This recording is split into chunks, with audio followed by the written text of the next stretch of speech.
Mugler once dominated the fashion world.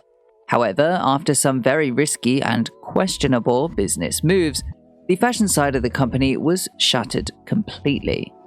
But now Mugler, with its new H&M collab, is once again the brand on everyone's lips. So how did such a colossal brand fall so hard?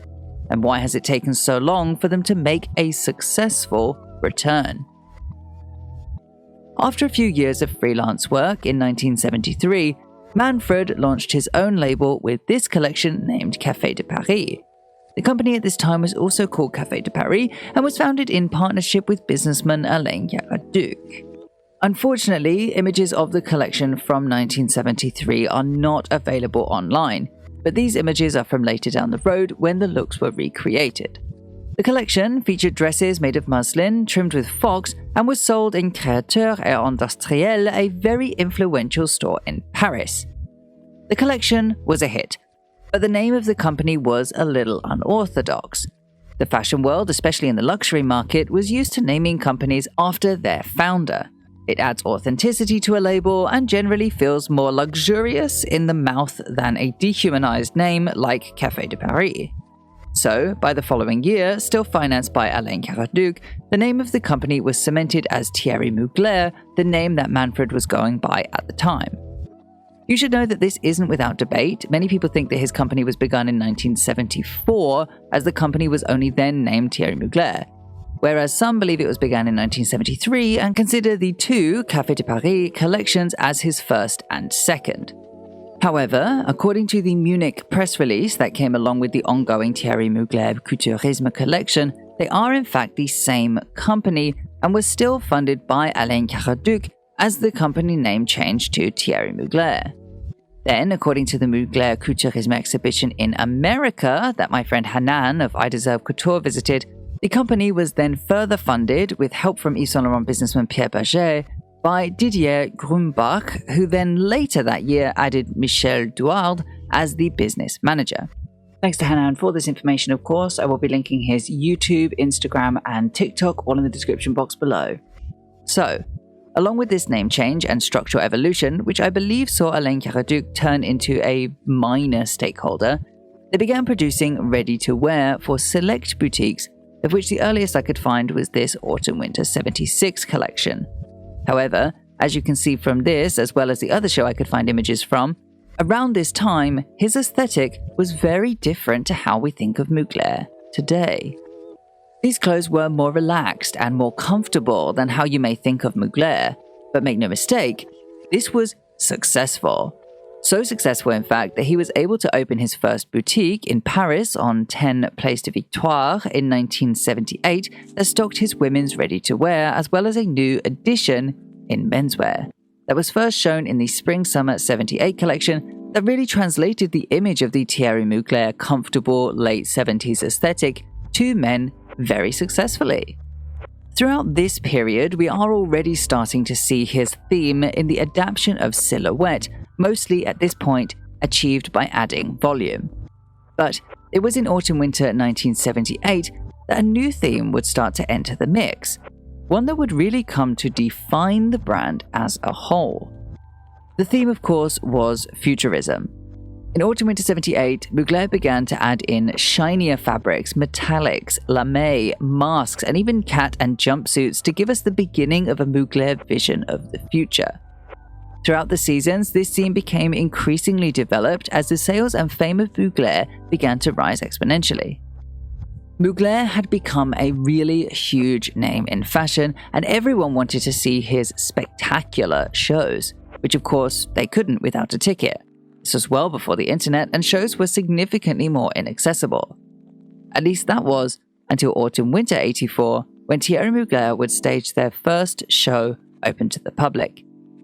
The show was meant to celebrate their 10 years open as a fashion house and show off the opulence and futuristic aesthetic that the company had become synonymous with. The world was well into the 80s, and fashion was just as affected by the popularized opulence of the decade, with Mugler being easily the most dramatic. As mentioned, he was already well known by the fashion world at this point, but this show, which had 6,000 attendees and 350 dresses, was an absolute highlight to his career and saw the brand awareness skyrocket. Mugler had hit after hit with their brand, with a huge highlight being the Spring-Summer 92 ready-to-wear collection featuring the motorcycle bustier that still retains major popularity today. Mugler was one of the most talked about brands in the world, and they had the retail side to capitalize on that. By 1986, they had over 50 stores worldwide. They were dressing stars left, right, and center, from David Bowie, Joey Arias, Klaus Nomi, his career highlight work for George Michael's Too Funky music video, all the way to productions like the musical Émilie Jolie and the most expensive Comédie Française production since its founding, with his designs for this Shakespeare play that I'm too superstitious to say the name of. By the time the 90s rolled around, Mugler was undeniably a force in the industry, and ready for the next chapter. This would come in their announcement that Mugler would begin showing couture. From their first couture show, Autumn-Winter 92, Mugler was new, fresh, and newly exciting. But until very recently, couture as a whole didn't have a lot of buzz. Everyone was looking towards ready-to-wear, and even Karl Lagerfeld was advised not to take his role with Chanel in 1985 because Chanel and couture were both dying, as we discussed in both my videos, The Life and Death of Karl Lagerfeld and Chanel Has Fallen. And yet, despite it being unlikely to be truly profitable, it was phenomenal marketing. Nothing promotes a fashion house quite like couture, and Mugler was regularly one of the most discussed. Autumn-Winter 95, Spring-Summer 97, and Autumn-Winter 97 couture are all regularly stated as the brand's biggest hits, and it's easy to see why. They all exploded a theatrical drama that was so well suited to the world of couture, while allowing the construction to take a mouth-watering center stage. Not only did these shows have the visual impact to allow them to still be some of fashion's top moments ever, even 25 years later, but they also had the construction to back it up. By 1997, Mugler was accepted as an official member of the Chambre Syndicale de Couture, no longer just an invited member as he had been since 1992, when Mugler would arrive at the financial means to make couture happen. Thierry Mugler Parfum was founded in 1990 with a contract with Clarins that saw them swap a third of each other's businesses. So Clarins owned 33% of Mugler Fashion and Manfred owned 33% of Thierry Mugler Parfum. 2 years later, in 1992, the first Mugler perfume was launched, in the same year that the house began showing couture. And it was launched to colossal success. The perfume, named Angel, was a direct reference to their first open-to-the-public show, Autumn-Winter 84, with the plan being that as the couture collections fed the popularity of the name Mugler, the perfume would be there reliably through the years for consumers to buy into just a little piece of it. This concept is represented on this, the BCG matrix, and is more famously known for this part, the cash cow. It's simply a product or service that makes the majority of the money for the company and funds the question marks and stars at the top of the grid, which in this case would be ready-to-wear and couture. Sales of the cash cows are usually based on the brand's perceived value from the question marks and stars, so this is a symbiotic relationship that they have. Yet, in fashion, it works slightly differently as the brand equity isn't as linear as it is in most other sectors, and these stars and question marks can be much more costly than in other areas of retail. But that wasn't the only expansion to the company that came funded by the perfume sales. In 1993, Mugler opened their own state-of-the-art manufacturing facility in Angers in France in order to produce their ready-to-wear to an even higher level, allowing them another competitive advantage over their competitors in the luxury retail space. This is called vertical integration, where a company acquires more parts of the supply chain and is rarely done with fashion houses unless they're trying to improve the product quality past what is available from the market currently. It is a huge risk. It's a very costly thing to implement in fashion, but a very admirable one that was probably very calculated. They already owned other manufacturing companies that fed the Mugler house, but were technically different businesses. So by vertically integrating to bring production in-house, they were expanding the company in a way they knew would be beneficial to the company. They were creating a phenomenal business structure behind the vision of an extremely talented designer, but they weren't quite prepared for what would come next. In 1997, Clarins acquired a majority stake in Thierry Mugler. They were already a minority stakeholder because of the perfumes beginning in 1990, but because of the losses at the Thierry Mugler house, some of the other minority shareholders wanted out. Clarins, knowing how well the perfumes were doing and seeing growth for Mugler in the future, bought out all the minority shareholders, including Casey, the initial investors, leaving only one other stakeholder, the designer. Clarins claimed that the business structure wouldn't change with the change of ownership, but of course it did, and the harmonious balance of the BCG matrix was quickly disturbed. Mugler's designs became increasingly commercial to meet Clarins' desire for larger profits, which, though isn't always a negative, for Mugler it really impacted the visual language of his work, watering down his aesthetic and impacting the design integrity of the brand, as is painfully obvious from the Autumn-Winter 2000 collection.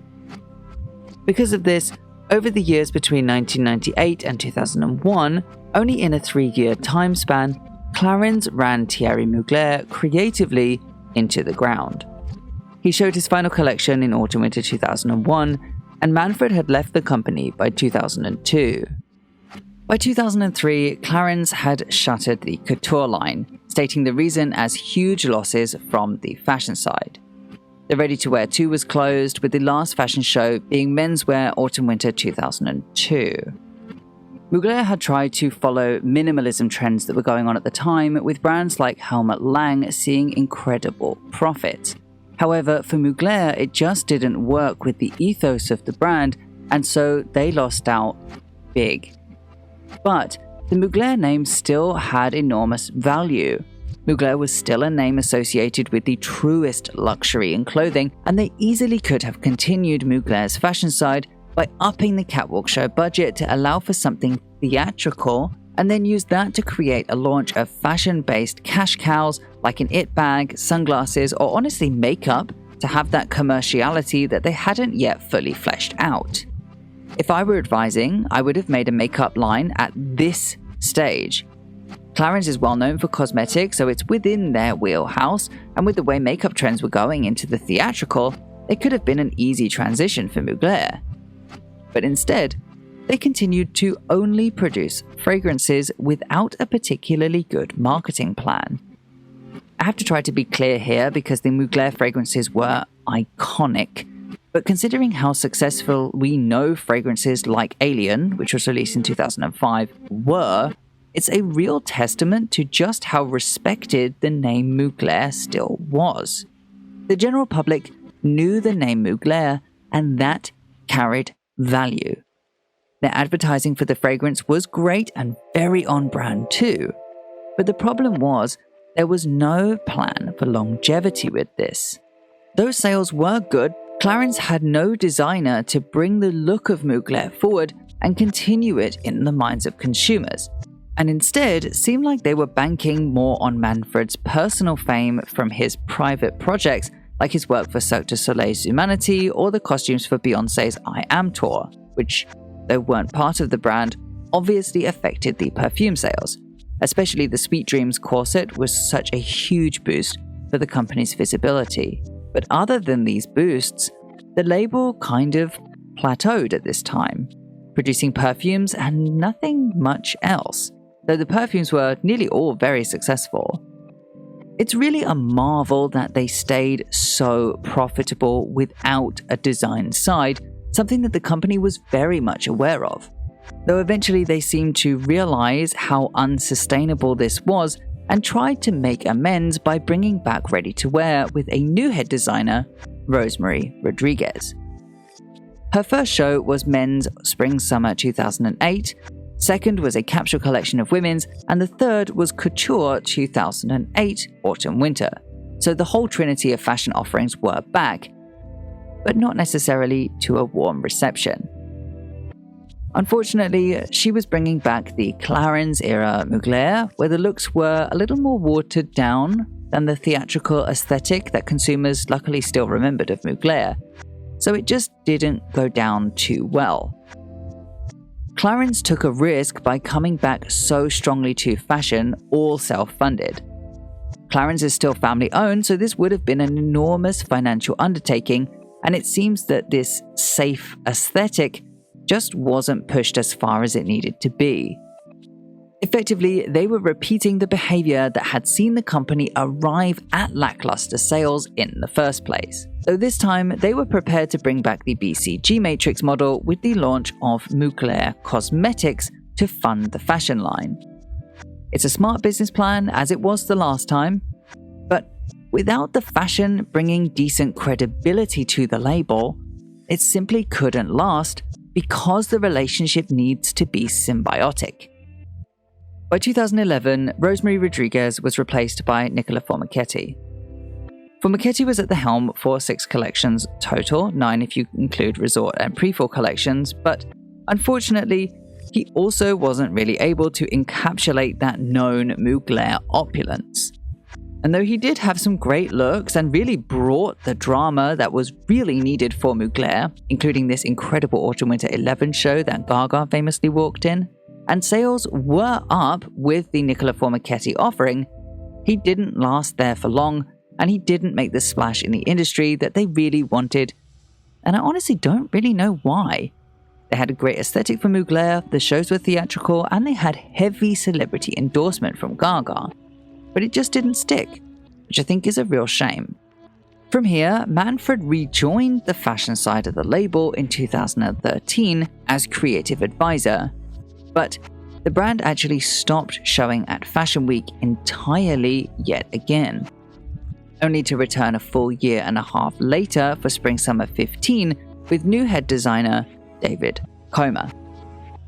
David Comer also didn't last very long, with his last collection being Spring-Summer 18, marking 3 designers in a row that couldn't get Mugler going again.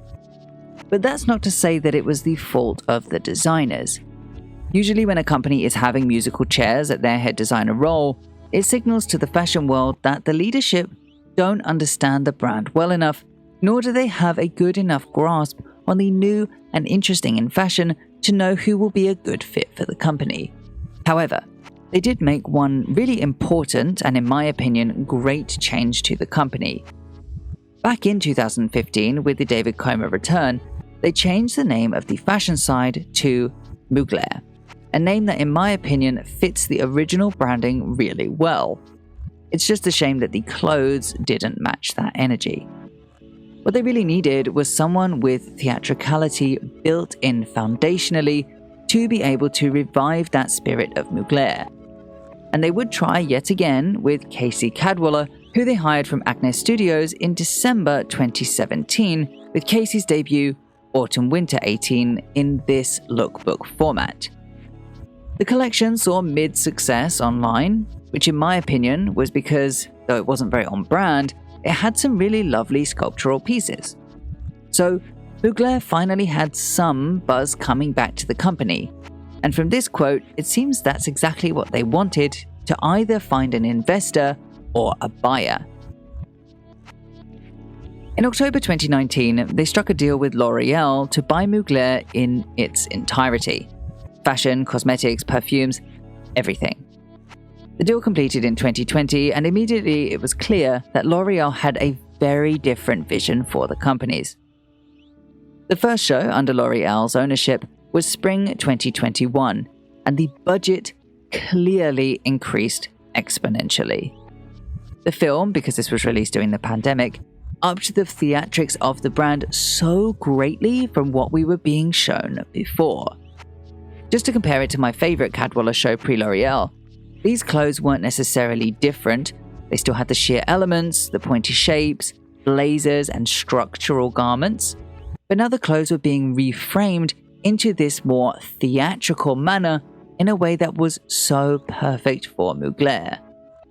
Actually, I mentioned that Nicola Formichetti also brought great drama to the brand even in a similar way, and that it just didn't stick, but Casey was beginning to.